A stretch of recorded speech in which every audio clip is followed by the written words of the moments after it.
How can you even keep a straight face at this point? I mean, really?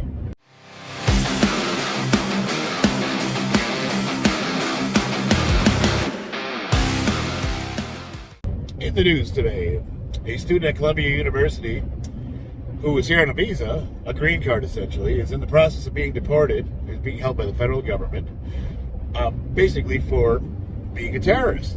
They said, he supports Hamas, which is a terrorist organization, and the group he belongs to, one of their main goals is to end Western civilization. Well, there you go.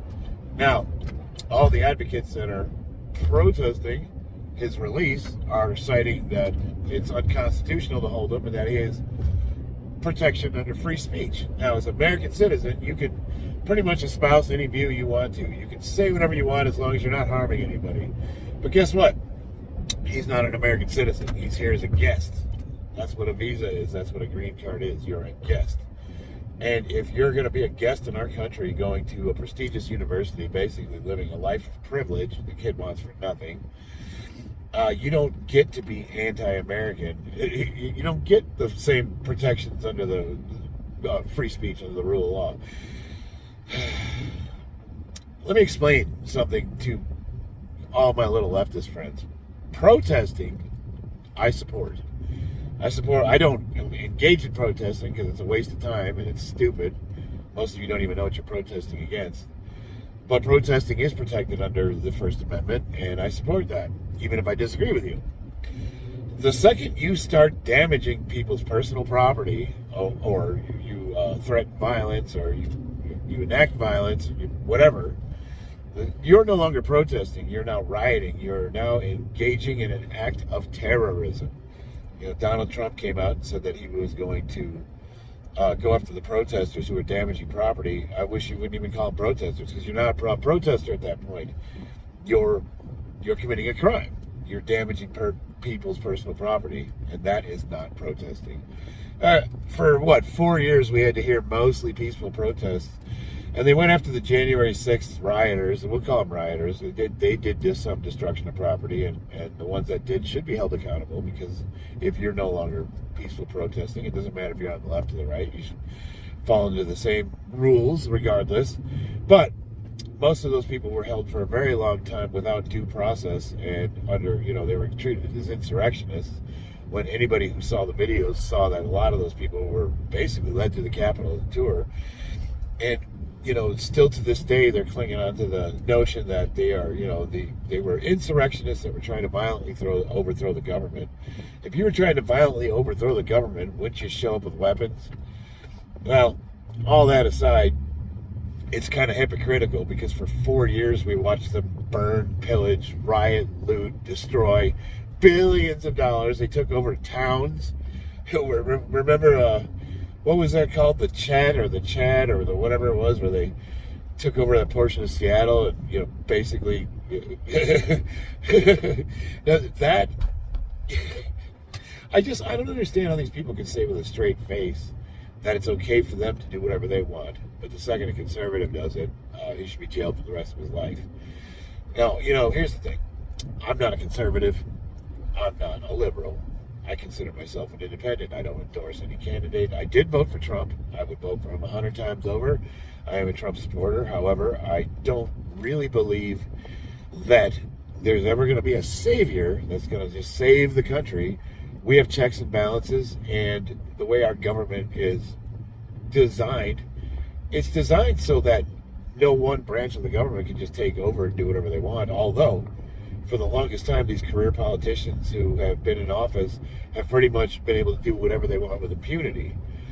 And now that the tables are turned, people are... When Donald Trump does an executive order, and it goes to the court, and the court denies it, I think J.D. Vance was saying that, the courts shouldn't do that. They should just allow him to get done what he wants to get done. But I believe that that's how it's supposed to be. I always think about, like, when your side's winning and you're getting your way, it sounds great. Yeah, they should be able to just get it done, because all the stuff he's trying to do makes sense. But I always think, like, whatever powers you have now, when the pendulum swings and eventually your opposition takes power, they will then have the power to do the same thing. So you really want to make sure those checks and balances are working. So if he does an executive order and the courts shoot it down saying that it's unconstitutional or whatever, the proper thing to do is then go figure out why it's unconstitutional and what you need to do to get that executive order to be legal and fix it. That's how it should work. And that is so the executive branch can't run a fiat government where they can just rule by executive order. We don't want that. That's not constitutional. That's not how our founding fathers designed our government to work. And that's the courts doing their job. I've long held the belief that if it wasn't for the courts, if it wasn't for the Supreme Court in this country, we would have lost to tyranny a long time ago. That is literally the only thing that's held, a violent takeover of this country by, I would say, extremists, leftist extremists, communists, collectivists. I don't agree with everything the man's done. I mean, like the firing of the firefighters. When I learned about that, I had a lot of questions. I kind of understand that when they're trying to eliminate waste, fraud, and abuse from all these bloated government agencies, some mistakes are going to be made, and I just have faith that hopefully they'll be able to rectify them. And as far as like the whole Ukraine thing goes, that's a mess that shouldn't have happened in the first place. And I don't necessarily agree with the way he's handling that either. But at the same time, what's the better way to do it? I would say if we're not going to negotiate and we're really going to support Ukraine, the quickest way to end that situation is to say, screw it, put boots on the ground and just go at it with Russia. Quit fighting this stupid proxy war and just go. That's not saying that's what I want to happen. I'd like to see a peaceful resolution. I actually feel bad for the Russians. All those conscripts, especially the ones that they're taking from their prisons in Siberia, and they're basically putting them on the lines and sending them out in these human waves. Most of them, the casualty count that the Russians have eclipses any conflict that we've had, as far as I can remember, even going back to World War II. I mean, he's well over 800,000 casualties. That is just crazy. He's just basically sending out troops in waves, and they're being decimated. They have no defense, and they can't turn back. Most of them were sold the lie that they're defending some kind of freedom, or they're what was it? Basically, Ukraine was being taken over by a Nazi regime, and they're doing the Lord's work. But I think the cat's out of the bag on that too. So yeah, I really feel bad for the Russian troops. I was watching videos of these guys running for their lives in terror, throwing their weapons and fleeing these drones that were basically killing them on contact. And I had to imagine the drone operator, when he sees a troop surrendering like that, throwing his weapon and running for his life, you're not a combatant anymore at that point. And I don't know, that's just a horrible way to go. It terrifies me to think that, that's the type of war they're fighting over there. But, I'm not in any way saying I support Russia. Not at all. What I am saying is I feel for the Russians that are just being murdered with little to no training. They basically enlist, they get put on a cattle car, they go to the front lines, and they die. That's the life cycle of a Russian soldier. It's unfortunate. It really is. But what really shocks me is just how stupid Americans are. How stupid we are. These people that still get their news from MSNBC, CNN, all the legacy media, all of them. Don't even say, I'll throw Fox News in there. And they don't get their information from any other source. They do no research. They don't look into anything. They just hear something and they believe it. It blows me away that nobody understands what U.S. aid actually is. And then, the left is selling this horrible narrative that we're literally taking money away from starving people, when really all it is, it's a Ponzi scheme. It's a vehicle for the left to basically create a slush fund where they can pretty much distribute funds wherever they want under the guise of all these stupid programs. And I can't believe how many people actually think Musk is evil and he's taking money from retirees, Social Security retirees. Like, he's taking the food out of mouths of people, and it's just like nonsense. And we are stupid. We are just a dumb country. It really bothers me how low our IQ has gotten from generation to generation, and how undereducated we are. I mean, it was shocking to find out that over 25% of the country can't even read at a 10th grade level. That's incredible. Every time I got these trolls online, I would type these comments out, and the responses I would get, the thought I would have is, did you even read what I wrote? Now I'm thinking, can you even read? Man, that makes sense now. Now it makes sense. Now it makes sense, like, why the comments are just so stupid. I thought it was just people that thought that they're funny and they're trying to be, but they're not. No, they're dumb. They're dumb. I mean, think about it. You're gonna go destroy a Tesla dealership. What do you think? Elon Musk works there? He sells cars on the side? You don't understand that those vehicles, when they go to the dealership, they are paid for. The dealership buys them. You are destroying private property. So I totally support when Donald Trump says that these rioters, when they're not protesters, they're rioters, when they're destroying private property, they should be labeled as domestic terrorists. And every last one of them should go to jail. I'm sick of these retarded leftists trying to burn down everything. And here's the thing. For the last, almost 10 years, we've been in a cycle of destruction. Burn it all down. Destroy the government. Fight the police. Get rid of the system. But we don't have any reconstruction. Not one single one of these ninnies knows what to do when it all gets burned down. Okay, so let's say you destroy the most free and prosperous society that's ever existed, ever, and you destroy it, and what are you going to replace it with? Communism? Oh, I can't wait for that. That'll be a good time. They're like, we're sick of these rich billionaires, getting richer while the poor get poorer. As opposed to what? What do you think happened in all these communist countries? The party people at the top. The party people, they get rich while everybody else starves to death. Oh, I can't wait for that. When's the last time you got hungry? Were you able to, oh my God, the prices of groceries. All the eggs are so expensive. Oh, Lord have mercy. I mean, this is how stupid we are. The media just keeps parroting this idea about the price of eggs and milk. And now they're literally hinging, Trump's success or failure on the price of eggs. It has nothing to do with, the market, or the fact that, one of the largest egg producers in the world wasn't even affected by the bird flu.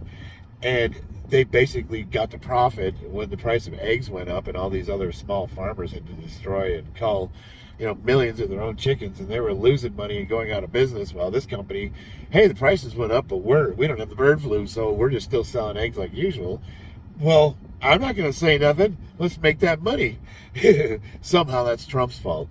I mean, I don't know. I don't know how any sane person can look at the last 4 years and the fact that in 2019 I had more money than I ever made in my life. I bought a house. I had $35,000 in the bank. All the bills were paid. We were doing really, really good. And then 2020 COVID lockdowns, I had the worst year of my life financially. We lost everything. Still have the house. But, it was, we lost half of our income. It was bad. And then over the 4 years, it's like we had this octogenarian sock puppet tell us that everything's great. Well, anybody who goes to the store can tell you that what used to be $50 in a grocery cart is now all of a sudden $250. And that's not even being hyperbolic. And you're going to tell me that, you're going to appoint 80,000 people to the IRS and say you created 80,000 jobs. Okay, great. A lot of this bloat, this government stuff, all these jobs that they supposedly created where, they're all jobs that are unnecessary. And now that we're getting rid of them, what does the left say? Well, what about the poor people that are losing their jobs? What are they going to do?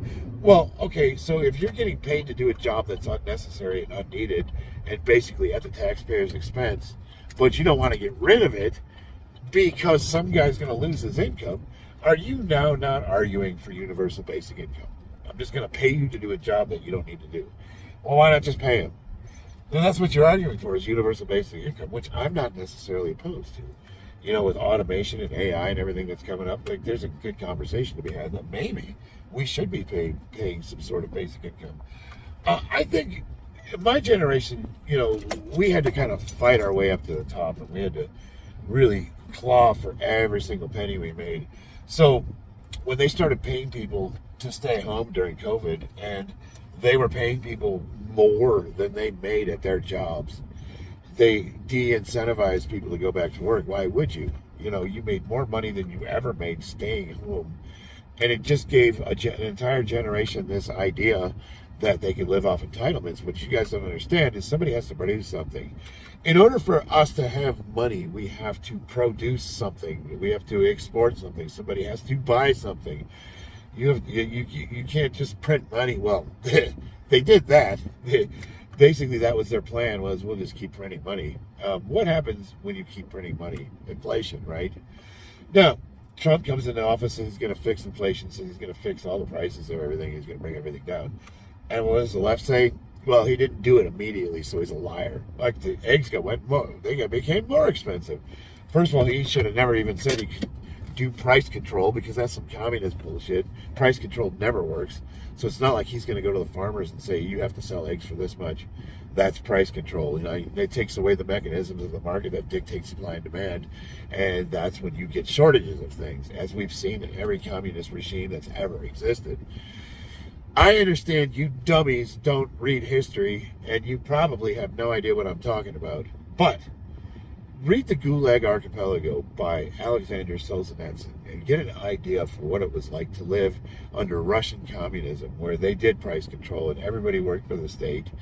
And, they incentivized, people ratting on each other to root out people that were against the party. And basically, if you didn't find somebody, then you were probably guilty of sedition yourself.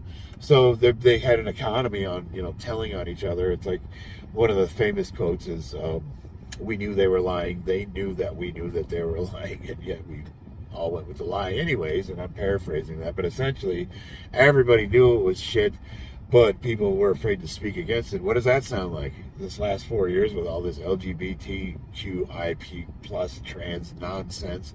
Genders, there's 100 genders, there's a man could be a woman, all that. Everybody, the majority of people in this country all knew it was bullshit, but everybody was afraid to speak out because of cancel culture. Oh my God, you don't say that, you're going to get canceled. We all kind of had questions about vaccines, and then what do they say? You're anti-science, and they canceled you. I'm not anti-science. I just grew up my whole life with this scientific process and understanding that to put a drug on market, there's a big trial period where they have to test it out on stuff, and they didn't do that. So when we raised our hand and said, hey, is this safe? And you're told to shut up, or you're anti-science, or whatever the case is, you get canceled for just even asking the questions. They banned us, they kicked us off of social media platforms, they ostracized us, and they all told us that we were conspiracy theorists. So for all you conspiracy theorists out there, what are we, like 35-0 at this point? Are you a conspiracy theorist when all of the conspiracies got proven to be true? I'm just so sick of the left. Now, the country's spoken. The overwhelming majority support the new administration and what they're doing. And most of us understand that when you gut and recreate, there's a period where things are going to be screwed up. The whole tariff thing is a plan to bring other countries in line, and that's going to position us better in the future. But the initial cost of that is, stock market fluctuations, price fluctuations. Things are going to go up. That would, you got to break a few eggs to make an omelet. Like, we understand, most of us that understand logic and common sense know that we're going to go through a growth period where it's going to be painful. We get it. And we're along for the ride. We can't wait to see where this takes us, because what's the alternative? Keep doing business as usual. That's what you want? You're so afraid of having to spend a few extra bucks for eggs for a few months that you want the government to continue as usual. Just, what are you, an ostrich, to stick your head in the sand and just let it happen?